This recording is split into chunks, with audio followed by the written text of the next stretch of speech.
Hello, hello, hello, and welcome to English Learning for Curious Minds by Leonardo English, the show where you can listen to fascinating stories and learn weird and wonderful things about the world at the same time as improving your English.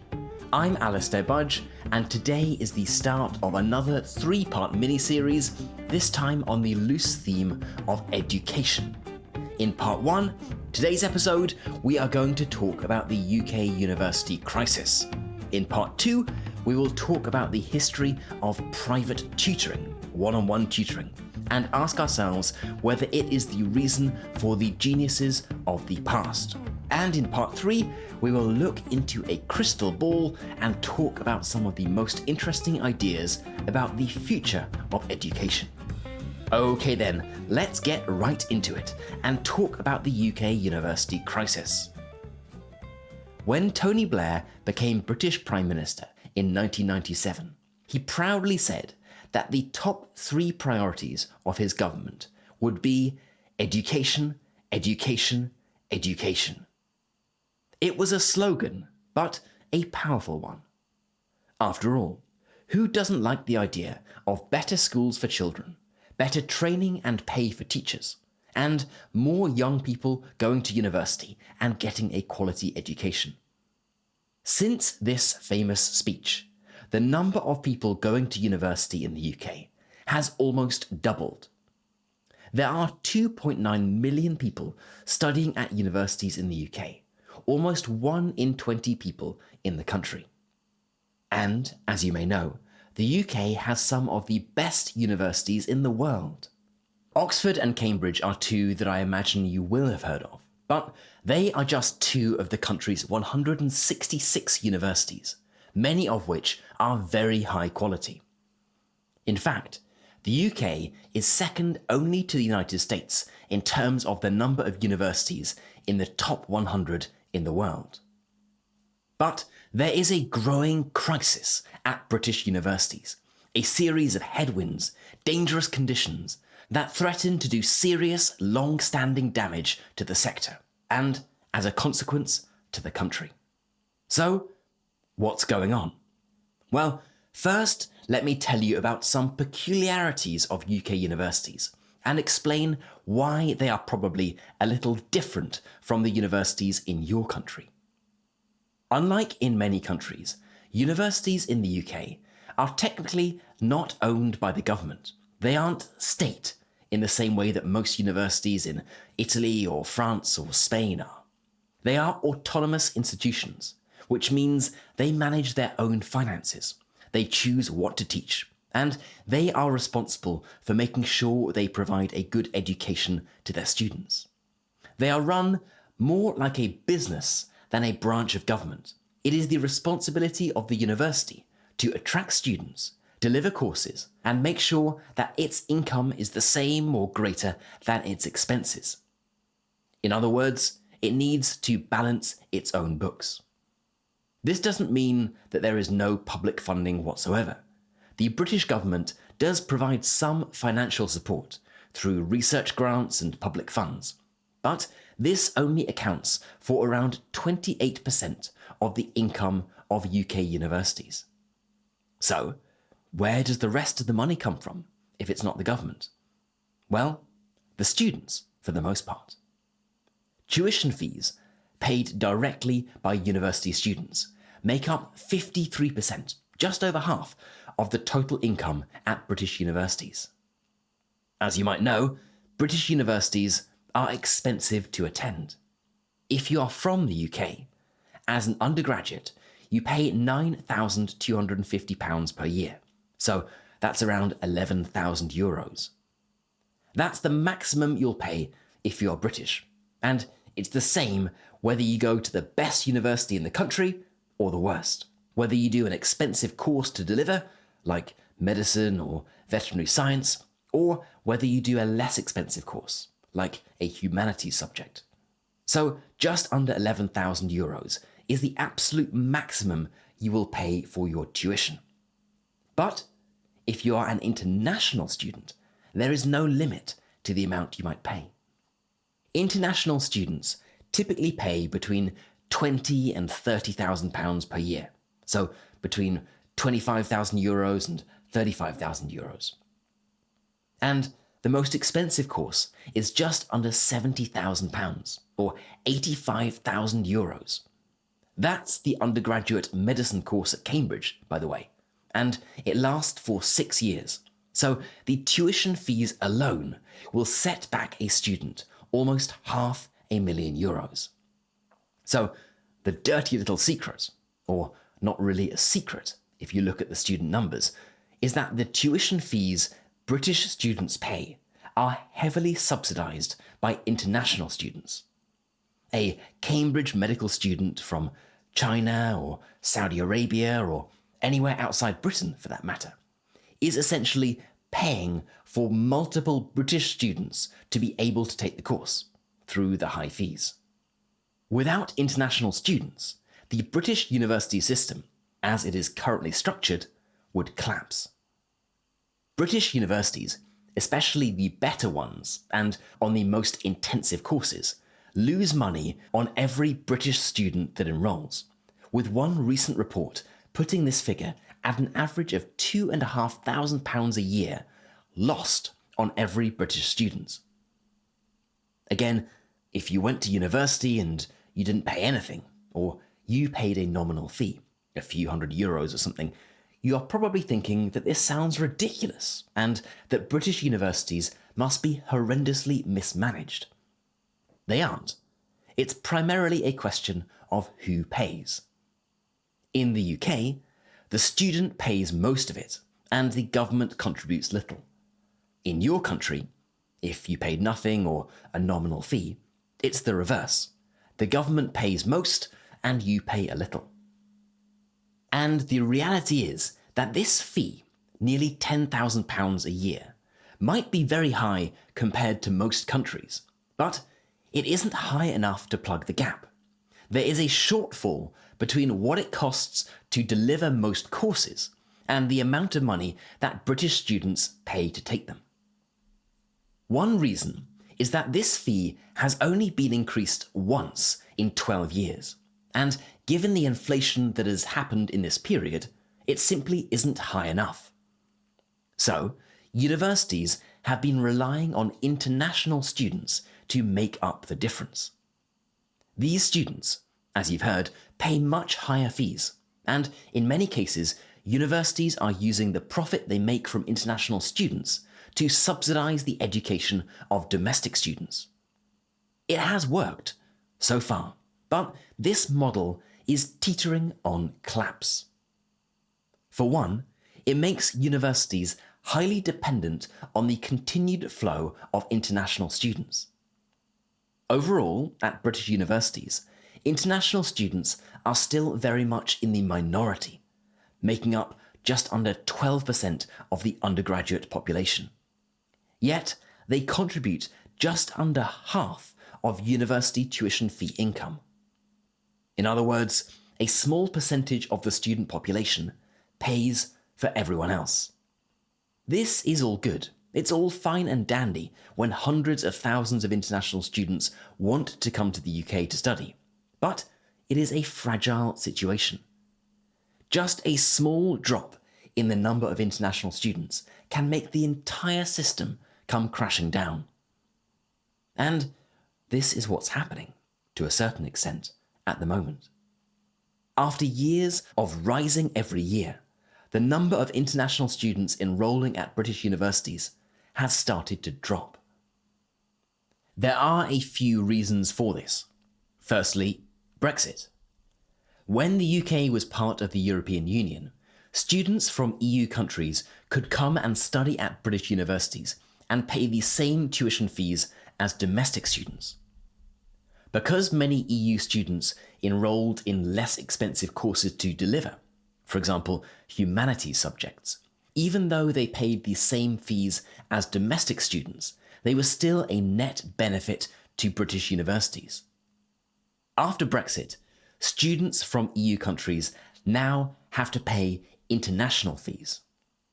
And given that universities in EU countries are often highly subsidised or free, someone now has to really want to go to a British university, and more importantly, have parents with deep enough pockets to allow them to do so. Unsurprisingly, the number of students from EU countries has plummeted, falling by 67% between 2020 and 2023. Yes, the EU students who are coming are paying more for the privilege, but the overall number has dropped so drastically that the total revenue from EU students is significantly down.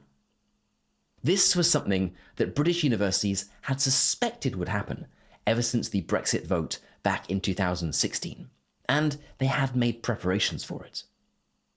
Specifically, trying to attract students from countries such as China, India, and Nigeria, large countries with more than enough aspiring parents who would happily pay through the nose to send their child to a British university. And at least in the years directly following Brexit, this strategy worked. There were just under 13,000 students from Nigeria in 2016, but by 2022, this had jumped to 72,000, a 5 times increase. It is a similar story with China and India, and these 3 countries now make up more than half of all the international students at British universities. But clearly, being so reliant on a few countries is risky. Any change in diplomatic relations or visa policies, which is particularly high risk with China, could mean that a major source of international students, and therefore university revenue, is cut off in an instant. And internal, domestic changes in these countries can have a similar effect. In the case of Nigeria, as you may know, there was a currency crisis last year, where the Nigerian currency lost 80% of its value against the British pound, thereby making an already expensive British university 5 times more expensive than it was before. It is a little early to see the full impact of this, as the most recent university statistics haven't yet been released, but visa applications from Nigeria are down by more than 50% between July 2023 and June 2024. So the number of Nigerian students is likely to have taken a serious haircut. And this brings us nicely on to point number 3. As you may know, immigration has been an increasingly hot potato in British politics over the past few years. The previous British government, under Rishi Sunak, tightened the rules on spousal visas, visas for partners and dependents of someone working or studying in the country. As a result, it became much harder and more expensive for an international student, someone doing a postgraduate degree, for example, to bring their partner or their family with them. Clearly, this has done nothing to increase the attractiveness of British universities. Imagine you're someone from Nigeria hoping to study in the UK. You've found your dream university and been offered a place on the course. But in between applying and the course starting, your currency has collapsed, making it 5 times more expensive, and you then realise that your loved one won't be able to come with you. Or you're from China or India, and your currency might not have collapsed, but you realise that you can't take your husband or wife, and the entire process of getting a visa has become a lot more complicated and expensive. It's hardly surprising that the number of international students has dropped. Now, what does this mean? Well, the cash cows are no longer so great in number. And this has led to some serious problems at British universities. According to a recent report, 40% of British universities expect to run a deficit this year. In other words, almost half will lose money. And this isn't a crisis that affects all British universities equally. The top-tier universities, places like Oxford, Cambridge, University College London, and the London School of Economics, they are still able to attract a steady stream of international students. They have prestigious reputations, strong global rankings, and a long history of academic excellence that appeals to students from all over the world. But what about the other universities? The less prestigious universities, often outside of London or the southeast, they don't have the same pull. They can't charge the same high fees to international students and aren't as attractive to students from abroad. As a result, they are facing significant financial strain. It leads to cuts to academic programs, cuts to student services, and cuts to staff. Lecturers and support staff lose their jobs, class sizes increase, and students feel the impact. The quality of education suffers. And it's a vicious downward spiral.